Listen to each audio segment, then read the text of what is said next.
Hello and welcome to another edition of your number one personality show, Starr. My name is Bola Ray.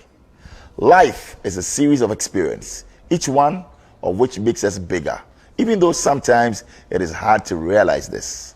For the world was built to develop character, and we must learn the setbacks and the griefs which will help us endure our marching onward. Henry Ford said this many years ago. Well, my guest is a woman who has excelled in a chosen craft of media broadcasting and also an embodiment of excellence. Born before her country became truly independent, she's a South African award-winning television presenter, radio personality, actress, and social media personality. She's known for her flamboyant presenting skills and her signature voice. She presented the SABC One music show live, which built her spotlight in the industry. She's also known for being the first Black South African to be featured on numerous magazines. In 2011, she became the first South African celebrity to launch an online reality show called Be Dazzled. In 2013, she was the first international ambassador for the cosmetic brand Revlon outside the US. In 2014, she hosted the 2014 MTV Europe Music Awards pre-show, which made her become the first South African to host the pre-ceremony. In 2015, she became the first African to be given an E! News special, Africa on E! She has a large social media followership, commanding over 5 million followers on Instagram as well as Twitter. Well, now X. In 2016, she graced the cover of Forbes Women Africa alongside 3 other women who were all given a headline for being the faces of entrepreneurship.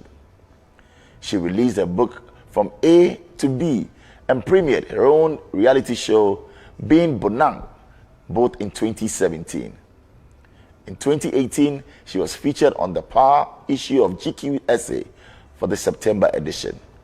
18th of March 2019, Matheba Bonang exclusively partnered with Woolworth in launching a range of luxury Method Cup Classic MCC called the House of B&G. The venture made her the first Black woman to be added to this association. Her rich experience and unique story is worth celebrating, hence this great interview tonight. And that's why, for our special guest, she's none else than the multiple award-winning broadcaster Bonang Matheba on the award-winning show Starr with me, Bola Ray, live on Starr 103.5 FM in Accra, Ultimate FM in Kumasi, and Empire FM in Sekondi, Takoradi. Starr is proudly brought to you by MTN everywhere you go. Haptel is everything you. Core Plus Mixture for your general well-being, and GCB Bank, Bank for life. Well, did you know that MTN Momo now has an app? It's exciting news indeed from MTN. Yes, a brand new Momo app, specially designed to make your Momo experience better, easier, convenient, and faster. So just download your Momo app on Play Store or App Store on your smartphone and look out for the blue and yellow icon. It's that simple. It's the MTN Momo app. Go on and download it and start transacting with no flex at no data costs. Yes, so it's a flex at no data cost. MTN, everywhere you go. Well, great news from Haptel. You know, sometimes buying your car insurance isn't the problem at all. It is when you forget to renew it and then you get into trouble with the police or an accident. Instant car insurance is now on Haptel. Get your instant car insurance sticker anytime. No long things. Just install the Haptel app. Enter your car number for your instant insurance sticker. You can also set a reminder for your next renewal date. So go to haptel.com/app and then install your Haptel app. Haptel is everything you. Tonight we're celebrating one indefatigable woman. I call her the light. Indeed, she's here with us. Bonang Matheba is our guest. How are you doing? I'm very well, thank Thank you. Most welcome to Ghana. Thank you. Is this your first time in much. Ghana? It is my very first time in Ghana. I cannot believe it. You know, I've been envying a lot of the December Ghana activities that we see on social media. So, you know, I've had a keen interest, like everybody else in the world, right, you know, to kind of figure out and visit this incredible, dynamic African country. And I'm a big traveler, you know, and I'm a big lover of this continent. So fantastic. I think, you know, Ghana really is at the heartbeat of a lot of pop culture you've been following, you know, Ghana from afar. I have. Hasn't everyone? Yes, congratulations. You've excelled in your chosen craft, which is media, entertainment, and lifestyle as well. Thank you. Well, you're on Starr Chats. The name is Bola Ray, and big thank you to MTN, our proud sponsor, and also going out to Haptel. Yes, Haptel is everything you, and a big thank you to Co-op Mixture. Well, we'll have our guest right here. So, Bonan, tell us, coming into Ghana, what is that one thing that you will actually, you know, say lets you get into Ghana and feel it the more? What is that one thing that will stand out when the name Ghana is mentioned? What will it be for you, Bonan? I think the people, like every, you know, single place that and country that I visit, I really have a keen interest on the people that live there. Right. And the hospitality, the welcome has been truly African. You know, at home back in South Africa, we say people have Ubuntu, which is humility. Ubuntu, yes, that spirit of Ubuntu. Ubuntu, the humility. One for all and being there for one another. Absolutely. And, you know, from the very moment we touched down, I think the welcome has really, truly been warm. Right. And I'll really remember the people of Ghana and how they treated us. You know, you're a consummate professional, researching for this interview and, of course, following you. You're one person who's outstanding in your field, and you are allied to many women as well. We'll get into your life proper, but, you know, your story is all-inspiring. You are yet to hit the big 40. Yes. Yeah? Yes. And it's as if you've achieved all. Tell us about it. Life has been a roller coaster, no doubt.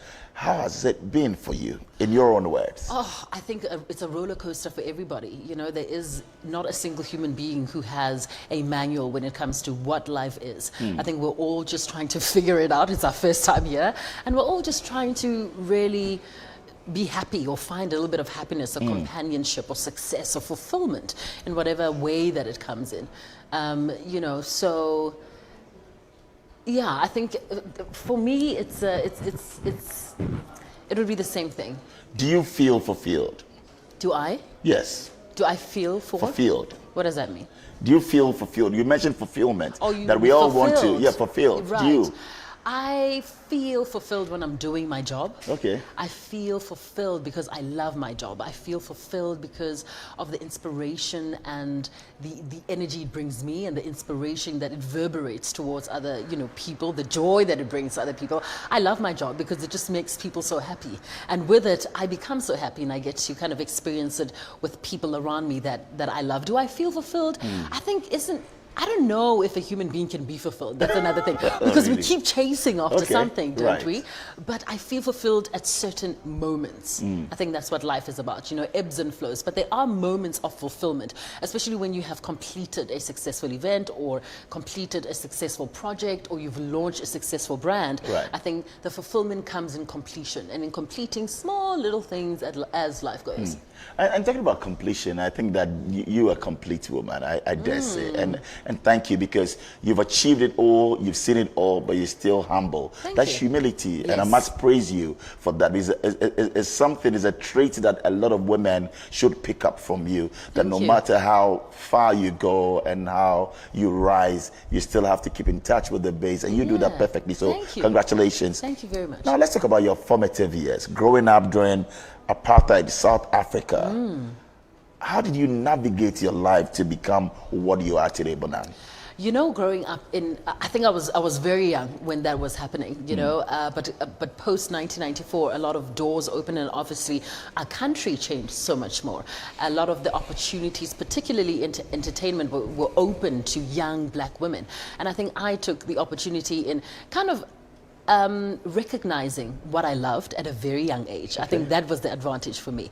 At 16 or 15, I knew exactly what it is I wanted to do. I was watching television. I remember seeing my favorite TV host, Vinolia Mashihu, and I said to my mother, that's what I want to do. And then started with TV presenting courses from a very young age, and I landed my first TV job at the age of 15, 16, which was a school, an educational program on SABC2 in South Africa, very young. Wow. Continued with auditions, and then at the age of 19, finally, got the big job that introduced me to South Africans all around the world. It was a live music show every Friday night, 1 hour. So, that is where I was introduced to South Africans. And then my television career grew from one production to the next, and as that grew, I kind of found ways to commercialize my value. I then launched, a certain number of products, I worked with certain number of brands, but I think like with life, you navigate as you go. Which one was the most exciting for you? Because outside the US, and of course, yes, that is what it was, Revlon came for you. Absolutely. At age what? Oh man, that was, I don't remember. I think that was 2013. I don't remember how old I was, but that was almost a decade ago. So how did you receive that news that, as a person of color, being out there, not in the US, and here you are from South Africa, being the face of Revlon? That was affirmation, I think, not only as a young girl from Mafikeng, but a black South African woman. And that's when I realized that, brands are going outside of their normal territory to find us and to find the gems. And that is the pattern that you're seeing now. Brands are really moving out and finding people, but to have it happen almost a decade ago was affirmation. I think, you can do something good, but it's a human trait to want that acknowledgement when you know you've done something good, and also when somebody else acknowledges it. It's like, okay, all right, okay, I'm doing something correct here. Will you say social media played a huge role in that? I mean, here is 2013. Were you that visible and vibrant on social media? Absolutely. And I think, when I look at the trajectory of my career, when social media hit, I think it introduced me to so many more audiences, and like everybody else, you have a lot more eyes, you can connect with a lot more people in a lot more countries, and because of social media, I've been able to gather this wonderful community behind me, and that is why, today I can sit and have a conversation with you in Ghana. And it goes global. And it goes global, because anybody in the world can interact with, Africans, especially Africans in the diaspora. They always want to know what we're doing back home. So, social media did that, and it has introduced me to so many incredible moments, from Los Angeles to Rwanda and Kigali to, Europe. I've been able to really kind of touch and find so many wonderful people around the world. Interesting. And we talk about education now. In Africa, many family members will want you to be that woman relegated to, the background, be in the kitchen. Yours is not in the classroom and all of that. Well, that narrative is changing thanks to people like you. How's education for you, Bonang? Because I'm South African, and education is a very sensitive topic back home. A couple of years ago, South African students rioted, and a movement, #Fees Must Fall, was introduced. It was a social justice movement where young South Africans were opposing, university debt. Children back at home are saying education is too expensive. We can't afford to go to university. We go to university, and then you spend your whole entire life paying back university fees. So with that, that movement inspired the Bonang Matheba Bursary Fund, which was created a couple of years ago to help young women pay for, tertiary fees. Oh, so you have a foundation like that? Yes. God bless you. That is a great thing to do. The Bonang Matheba Foundation was a bursary fund, and by 2030 we want to help educate 300 African girls. Wow. Yeah, and for free, they're not paying back. Absolutely, because I think when you can educate a nation, education, it's something that everybody knows. My mom, every single African parent will tell you about. You must get an education. That's right. So that inspired the Bonang Matheba Bursary Fund. It inspired the Bonang Matheba Foundation, and with the CSI work that I do as well with Global Citizen, a lot of it is centered around education and the young African girl child, and how how certain social economic factors kind of inhibit her from being and reaching her full potential. Let's walk into your journey into the media industry. You said rightly that at age 16 you knew it. You wanted to get into entertainment or the media. You mentioned a woman who inspired you. The name again is? You mentioned one lady. Oh, Vinolia Mashiko. Okay, right. Yes. So what actually got you into the media industry at age 16, Bonang? I think, seeing people that look like you on television lights your fire. That's why people always say representation matters, because if a young girl sees somebody that looks like them or speaks like them or has the same mannerisms as them, it gives that young girl an imagination, like I can be exactly like that. And for me, Vinolia Mashiko was exactly that. I saw the light in her, and because of her, I was able to identify it in myself and kind of start the journey. I then went on to do TV presenting courses, and I did the same, just auditioning. I think until you hit the jackpot. And in all of this is also the life lessons. There are many young women watching you, listening to you. How did you, approach this? What was it? I want to say or call it the Bonang Matheba 101. What was the approach like? Getting the skills right, getting into it. What did you have to do? Well, I think number one, you need to know exactly what you're doing. That's first and foremost. And what I did was, for about 2.5, 3 years, I did a TV presenting course, and then I signed to an agency. It was called On Cue Communications, and from then, yes, back in South Africa, and that's how it works. You get an agency, and then that agency represents you, and then you just keep going to auditions until you find the right job. You're a consummate professional. So even at that age, Bonang, you got an agency to manage your brand and craft. Yeah, I mean, I come from a family of wonderful women, business-minded corporate women. I mean, my mom is a very powerful South African, a woman who has taught me everything that I know. She's helped me craft my business, kind of helped me identify, the people I work with, my teams. So I was inspired by my mom, inspired by the women in my family, and they are a big part of how I run my business and who I've become. Because, if you see my parents and you see my mom and you see my aunts and you see all my little cousins, I'm cut from their cloth. They're very cloth, indeed. Yes. So for you, did you have to do the university education for family, for them to know that, because you said that, well, they are not into entertainment or lifestyle or media, they are into corporate work. How was it like convincing them that, look, Mom, I'm going to make you proud?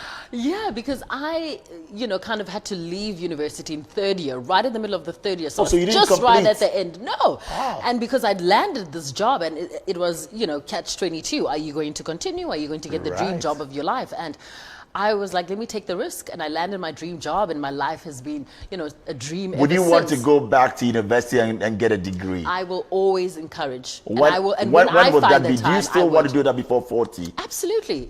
Because I feel like I'm such a hard marketer. I'm a marketer at heart. I've been able to create, this luxury beverage line because the House of B&G, where I just, kind of drive the marketing, drive the branding, drive the business, so it's kind of created by an idea that I had.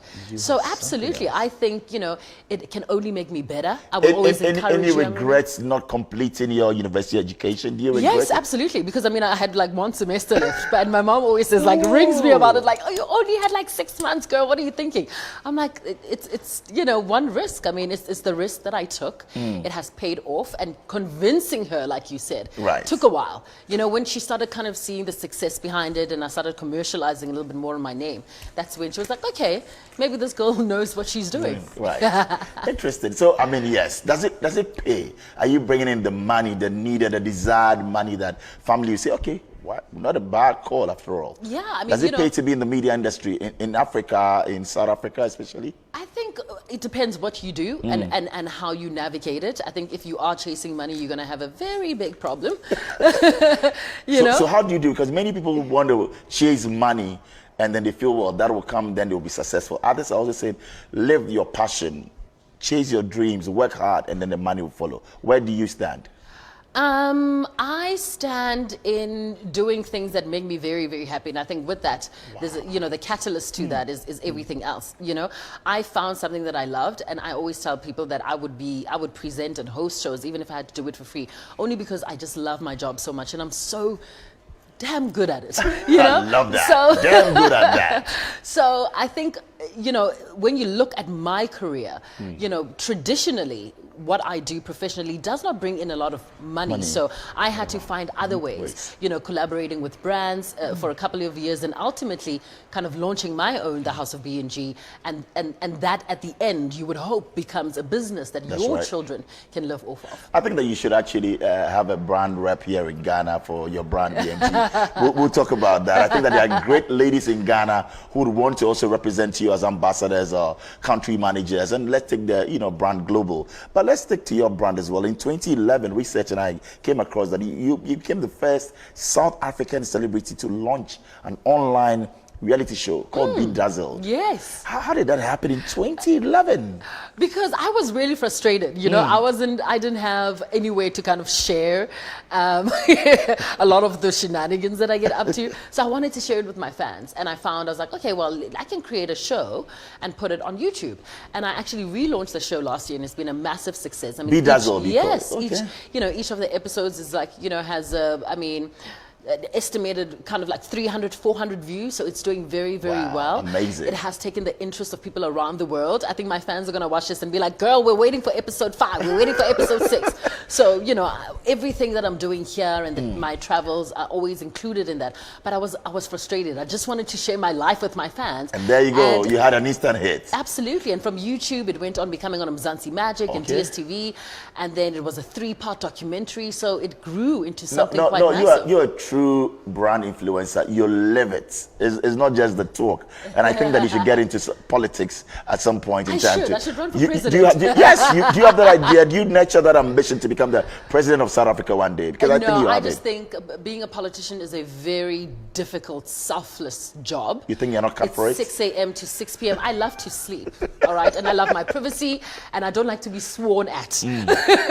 So politicians, unfortunately, have a very difficult job of you know, obviously being a public servant. There's a lot more expectations, and I don't want that responsibility on me. No, thank you. So you don't get into politics? No. Not at all? Not at all. All right, so we'll get into this. So Revlon, we've talked about in 2013. In 2014, you also hosted the 2014 MTV Europe Music Awards. That's the pre-show, which made you the first South African to host the pre-ceremony.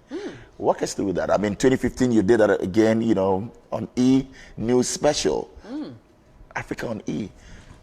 In all of this, I know it was intentional, it was deliberate, you knew what you were going for. Absolutely. For that young lady watching you and listening to you, who has that big dream to be like you? What is it? What does it take to get on these international platforms? Oh, man, I think it takes, you know, anything that is worth having takes a lot of time. So, you know, in a time where social media and people are really rushed to get to success, we really need to kind of appreciate and value time and really understand that success takes it takes about 3 or 4 years to make an overnight success. You know, so put in the time, have tenacity, have patience. Things will happen if you stick by them and you really kind of put in the time and the effort and the money and the experience and the knowledge and the hunger to kind of move from one level to the next. And that's just what it is. Value time. Value time. Understand the value of time. And never be rushed to live according to what the world expects, because the goalposts moves with you know, human beings on this earth. I love that. So the expectations should always come from you. You're a great motivational speaker. I think that you're everything in one. And in all of this, yes, let's talk about your proud moments. Can you single out 2 moments that you're overly proud about? And you say that, look, I'm pointing to this as one of those moments. Absolutely. I mean, just recently in November, I hosted, you know, the Time Magazine Awards in Kigali in Rwanda. It was the very first time that they were held on the African continent. So I think that was a recent, very big moment for me.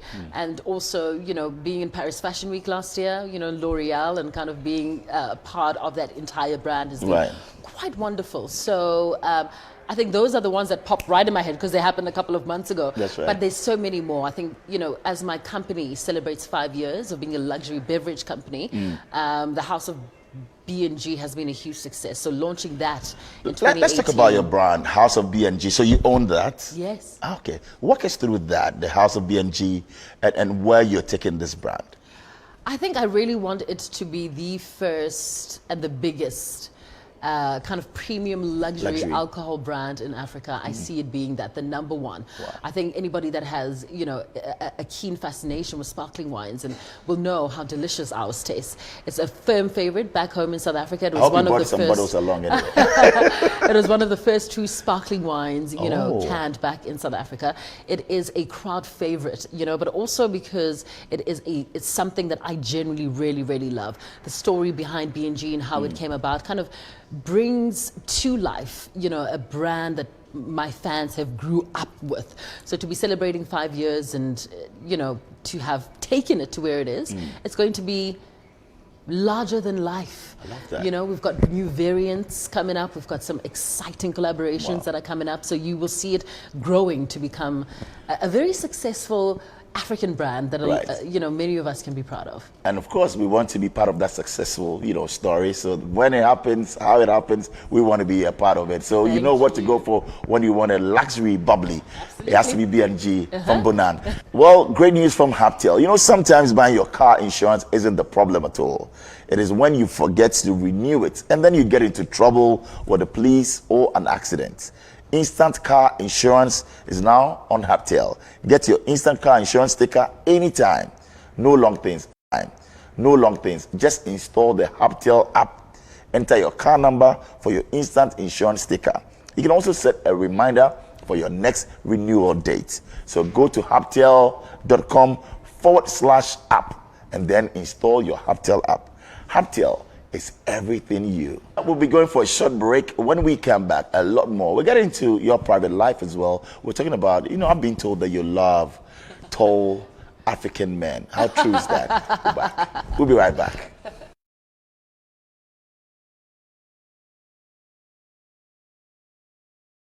Welcome back. You're on Star Chats, and my guest is here. The ever bubbly Bonang Matheba is here. Well, Bonang, welcome back. Thank you.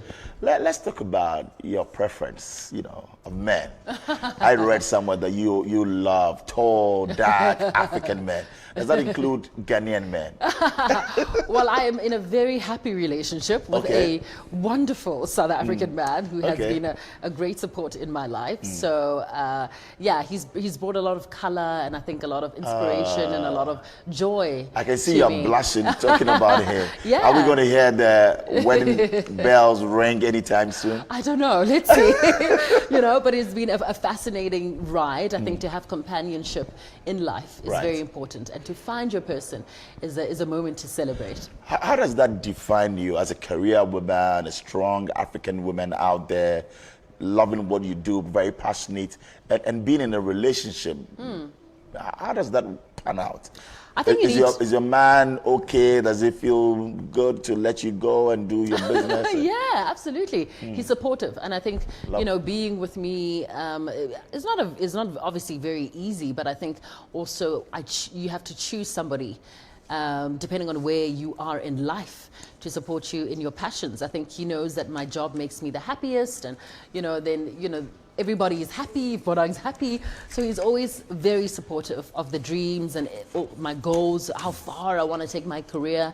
And yeah, I think he's the perfect kind of partner to do life with at the moment. I love that. And you've been lucky with love. But any heartbreaks before him?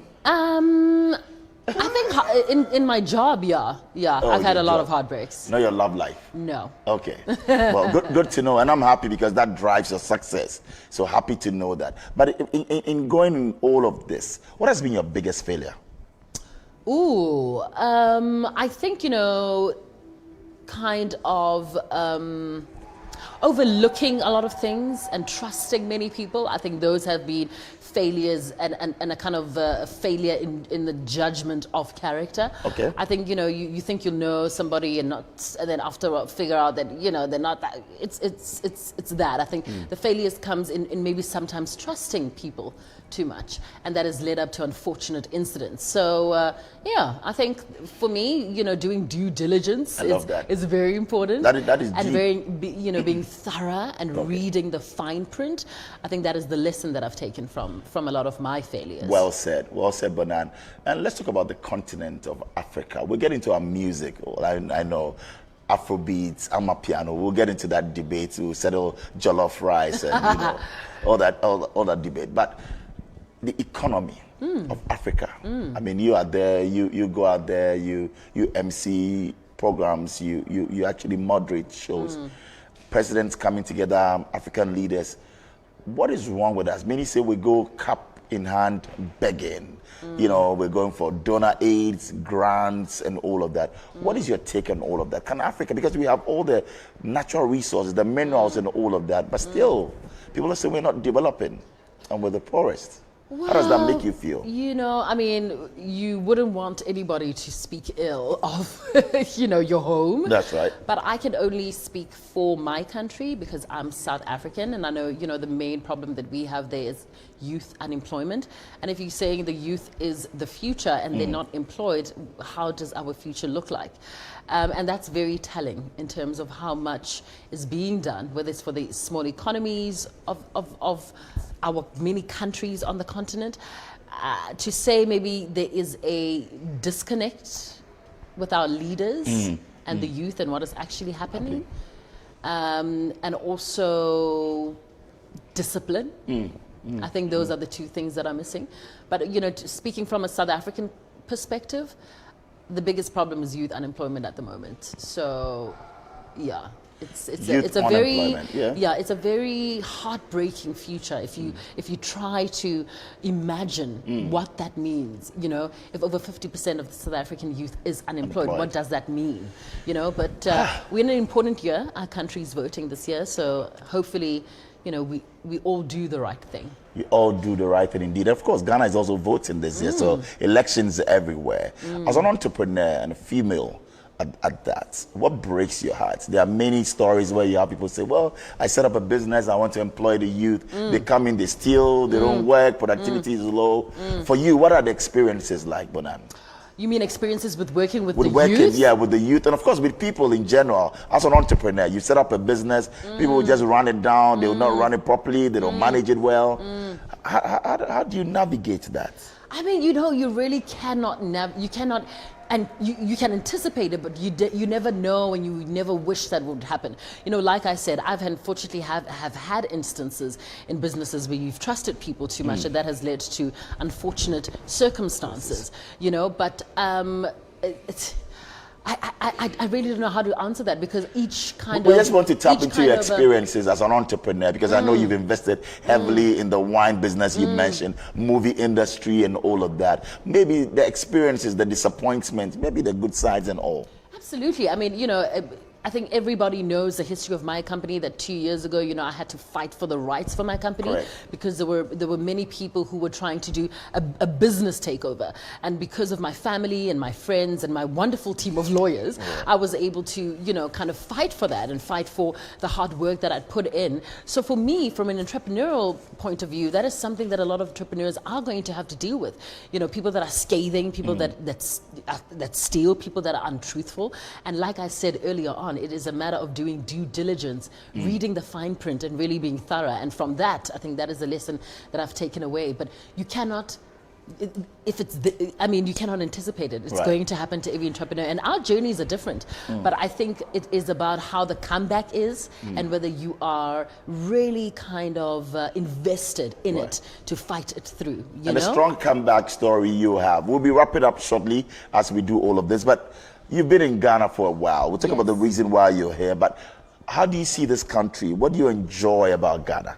Well, I've only been here for like 24 hours, so I can't tell you. It's still the people. The people are amazing. You've not tasted the dish? Not yet. Oh, really? Not yet. Dish for not you? yet. I have not eaten. I will go there. I'll recommend something, but have you heard of the jollof, tomorrow? Ask me again tomorrow. Let's talk about our music. I'm a piano from where you're coming from, Afrobeats on this side.